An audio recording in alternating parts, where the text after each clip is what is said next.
No, Ms. Underwood. Thank you, Mr. Chairman. There are a lot of lawyers in this room, and I'm not a lawyer, I'm a nurse.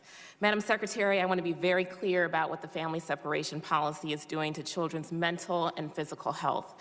And I want to know if DHS even considered their health when developing these policies.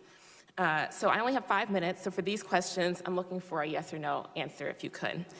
When you officially began family separation in spring 2018, were you aware of research showing it causes trauma that can do both immediate and long-term damage to children's health?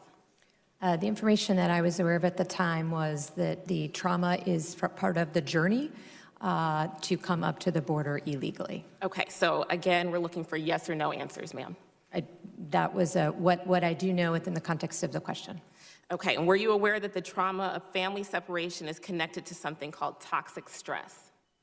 I'm not familiar with that term, no. Okay, were you aware that toxic stress can actually change a child's brain because it's still developing? I wasn't familiar with the term. Okay, were you aware that the effects of these traumas are cumulative, that they get worse the longer the trauma goes on? Yes, sorry. I'd like to clarify because we're missing a bigger point here, but yes, ma'am, I'm sorry. Respectfully, okay. Let me answer your questions. Were you aware that the traumatic effects don't go away even if a child is reunited with their family? I understand that they are, no. Okay. Were you aware that family separation can lead to behavioral changes and learning delays for children? Just to be clear, family separation includes the 60,000 UACs who were separated by their parents before they ever got to the border. I understand. My question is about the traumatic effects. So let me just say this, and maybe it will help you with your questions. Families need to be put together. Children should never be put in this situation. We need to fix the system so that they're not. Thank you. Were you aware that family separation can lead to behavioral changes and learning delays for children?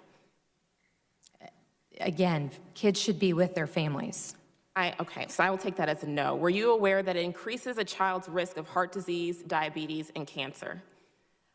I would ask all parents to go to ports of entry, not to separate their children and send them on the journey alone, and not to break U.S. law. Thank you. Were you aware that it increases a child's risk of anxiety, depression, and substance abuse? As a reminder, these are yes or no questions.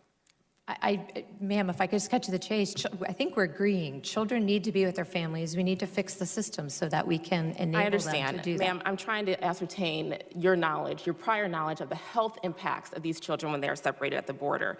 The American Psychological Association reports that family separation is on par with beating and torture in terms of its relationship to mental health. Were you aware of that research prior to instituting the policy of family separation? There is no policy of family separation. What we did was increase the number of parents that we referred for prosecution. That is what we have done for the last 3 administrations. Thank you. I'll take that as a no. The law. Let's go back even further to the El Paso pilot program for family separation that reportedly began in 2017. Yes or no, did DHS consult with any pediatric health experts before beginning the pilot? I was not at DHS at that time. I was there in July. I was not aware of the pilot at that time, and then I was working in a different department. Okay, so that would be no. No, ma'am, I just can't speak to it. I wasn't there. I can't speak to what I don't know.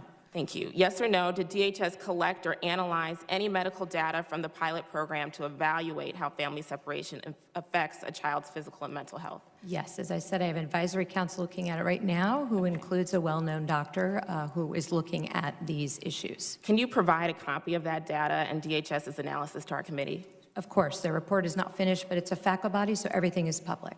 Great. Did you consult with any pediatric experts before the policy officially began in the spring of 2018? We generally and regularly work with them. As you know, the children are cared for by Health and Human Services. Right. But to the extent that we have children in DHS detention centers, we follow all guidelines by the AMA. Right. We work very closely with the medical community. Okay, so then would you provide a copy of that communication from DHS with those experts to the committee? Sure, anything that's available. Thank you. So the American Academy of Pediatrics wrote to DHS 6 times to explain how family separation hurts children and made a number of public statements. Yes or no, are you aware of those warnings?